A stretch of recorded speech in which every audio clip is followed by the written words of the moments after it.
এখন বাজে প্রায় রাত ওই 10:30 নাগাদ।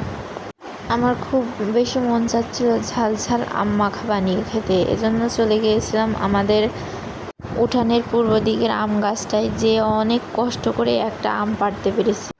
আম গাছটা অনেক উঁচু থাকায় আর আমি খুব ছোট্ট একটা মানুষ, এজন্য নাগাল না পাওয়ার কারণে আমি খুব কষ্ট করে মাত্র একটা আমই পাড়তে পেরেছি। তারপরে আমটা নিয়ে চলে আসলাম ঘরে, এসে ভালো মতো ধুয়ে এই যে আমটা কেটে নিয়ে এই যে এখন গ্রেট করে নিচ্ছিলাম।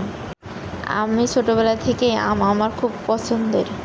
গ্রেটার দিয়ে গ্রেট করে নিলে আম মাখাটা অনেক কুচি কুচি হয় এবং খেতেও অনেক বেশি ভালো লাগে। মুখের ভিতর দিলে কেমন মিহিয়ে যায়। এই যে আমার কথা বলতে বলতে আম মাখাটা রেডি হয়ে যাচ্ছে।